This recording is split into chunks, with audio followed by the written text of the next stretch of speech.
Akkam jirtu daawwattoota Eelaadaa Tiyuub taatanii maqaan koo Barataa Isaaq Sisaayin jedhama. Barataa Yuunivarsiitii Jimmaa waggaa lammaffaa barataa Soosiyoloojiitii jechuudha. Yaada barattoota keessattuu barattoota rimeediyaalii fi yaada bal'aa yaada isin utubuu danda'u yaada gaggaarii qabadhee gara keessan dhiyaadheera. Hundumti keessan akka nu faana taatan isin jenna galatuma.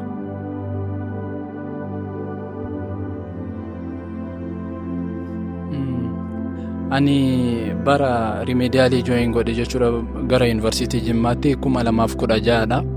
Yeroon sana yommuu gara Jimmaa dhufuutti wanti baay'een dhiphina baay'een qabaa ture. Baay'eetti keessattuu barattoonni rimeediyaalii taatan hin beektu jedhee yaada. Rakkinni jiru dhiphinni jiru baay'ee ulfaataadha. Garuu wanta naa gale keessa wanti hin darbine hin jiru. Barattoonni rimeediyaalii taatan barattoota fireeshmaanii wajjin qixaadha. Maal garaagarummaa hin qabdan jechuudha. Yommuu gara yuunivarsiitii seenu baay'ee gaddeen ture, wanti baay'ee na gaddisiisee ture. Maaliif qabxiin na jalaafa jedhee garuu waan rabbi jedheetu kanaaf gara yuunivarsiitii seentan keessattuu barattoota rimeediyaalii abdii kutachuun qabaatan. Yeroo keenya sana bara jalqabaa keenya sana yommuu rimeediyaalii barannu koorsii afur baranne arfanuu baay'ee salphaa ture. Taayimii keenya haala ajaa'ibaatiin fayyadamaa turre. Taayimii keenya itti fayyadamne qorumsi illee baay'ee salphaa ture. Keessattuu yuunivarsiitii keessatti qorumsi yuunivarsiitiin baasu baay'ee ulfaataadha. Garuu ministeerri barnootaa baasu baay'ee salphaadha. Kanaaf wanta isin jechuu barbaadu dhiphachuun qabaatan. Yommuu gara yuunivarsiitii dhuftan nan kufaa akka amantaa jechuun qabaatan. Kaayyoo keessaniif kaayyoo kaataniif qabdu waan ta'eef kaayyoo kiyya galmaan nan darbaa.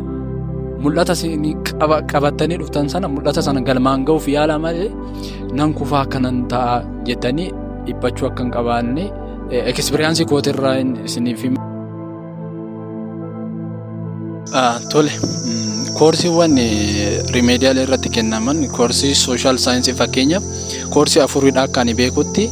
Histirii, Joogiraafii, Maatiksii fi Ingiliffaadha. Inni naachuraalii immoo Fiiziksii, Keemistirii, Baayoloojii, Ingiliffaa fi Maatiksiidha jechuudha. Koorsiin naachuraalii 5, koorsiin sooshalii immoo 4 jechuudha. Yommuun kana isiniin jedhu akka gibbiitti yookaan akka yuunivarsiitiiwwan PDF isaanii gaafii isaanii yookaan kitaaba isaanii qopheessuu danda'u. Bara kana hin beeku ministeerri barnootaa akka waan baaseetitti dhaga'eera. Kanaaf koorsiiwwan kun isiniif kennamu ji'a 4 barattaniit sana booda ministeera barnootaatiif ministeera barnootaarraa qorumsi ba'a jechuudha. Inni biraa isiniin jechuu barbaadu teelegiraamii Eelaadaa irratti yaadota garaagaraa isiniif dabarsinaa. Ergaawwan qabnu ergaa akkamitti akka dabarsaa turre kana caalaa moor ekspiriyaansii baay'ee isinitti himuu dandeenya. Kanaaf teelegiraamii Eelaadaa Tiyuub jedhu hordofaa. Isarratti wantoota garaagaraa isiniif gadhiisuu dandeenya jechuudha.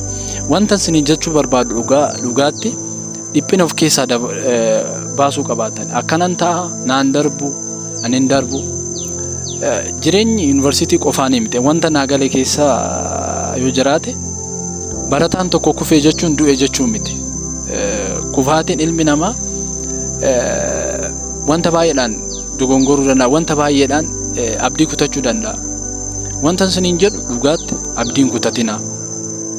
Keessattuu barattoota dhuftan abdiin kutatinaa. Jabaadhaa isiniin jechuu barbaada. Qormaanni ministeerri barnootaa baasu salphaadha moo ulfaataadha isa jedhamuuf ani akka yaada kootitti salphaadha jedhee amana. Maaliif nama dubbiseef, nama sirriitti qubateef, nama yeroo isaa fayyadameef baay'ee salphaadha. Wanta isiniin jechuu barbaadu qorumsa yommuu fudhattan onlaayiniidhaan fudhattu. Akka duraanii waraqaadhaanii miti. Barnoonni onlaayiniidhaan kan qorumsa onlaayiniidhaan dhufu immoo guutumaan guututti filannoodha.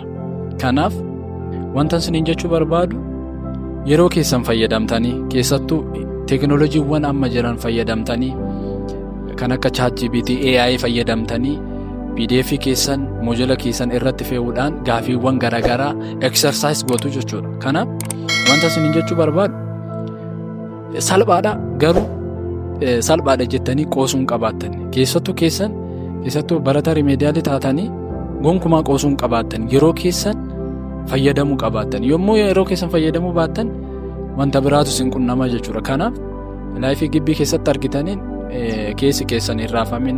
Wanti baay'ee isinitti dhagahamuu danda'a, wanti baay'ee isinitti dhufuu danda'a, chaalenjii isin gochuu danda'a. Garuu isa sana dhiistanii kaayyoo keessan darbuun qaba, hojjechuun qaba jettanii kaa'uu qabaattanii isa kanan jedha. Hayyee barataa rimeediyaalii yommuu taatan dhiibbaa qabaa isa jedhuuf akka yaada kiyyatti dhiibbaa hin qabu. Maaliifi meebii waggaa tokko duubatti deebitan malee isin moo ekspiriyaansii qabdu wanta baay'ee hubattu. Ji'a 4 keessattu kan ji'a 5 keessatti barataa fireeshii dura fireeshii dhufuu wajji yommuu wal madaalamtan ekspiriyaansii qabdu jechuudha. Ekspiriyaansii san argatanii yommuu barataa gara fireeshii ceetan baay'ee isinitti salphata. Keessattuu akka yuunivarsiitii Jimmaatitti barattoonni rimeediyaalii qabxii gurguddaa dipaartimentii shaggaa argataniiru. Barataan rimeediyaalii dipaartimentii shaggaa hin galu miti. Hunduu bakka akkuma hojjetteetti, akkuma ati hojjetteetti namni hunduu fakkeenya tokkotu jira. Namni waan facaase hammata isa jedhu. Kanaaf yommuu isin cimtanii hojjettan barataa fireeshota caalaa hojjechuu dandeessanii jechuudha. Barattoonni sirriitti qabxii gurguddaa galmeessisan hin jiru. Isin eenyudhaa gadi miti. Barataa rimeediyaalii jechuun barataa gadaanaa osoo hin taane barataa cimaa. Kufaatirraa keessattuu namni yommuu kufu, yommuu waa tokko dhabu maaliifan dhabe jedhee achirraa ka'ee wanta haaraa jireenya isaa keessatti wanta baratu qaba. Kanaaf maaliifan akkana ta'e jettaniiti aaruun qabaatanii isinitti dhagahamuun qabaatu. Kanaaf barataan rimeediyaalii dhiibbaa uumaa.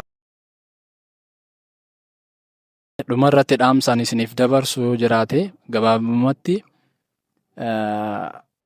yuunivarsiitii yommuu seentan mooraaliidhaan seenuu qabaatanii keessa keessan buustanii osoo hin taane ani barataa cimaadha jettanii eenyummaa keessan amansiistanii dhufuu qabaatanii wantoota gara yuunivarsiitii fiddanii dhuftan keessattuu kan akka basoo akaayiiwwan garaagaraa maaliif yommuu qo'attan nama beelessa waan ta'eef yommuu qo'attan isin barbaachisa. Isa kana fidadhaa.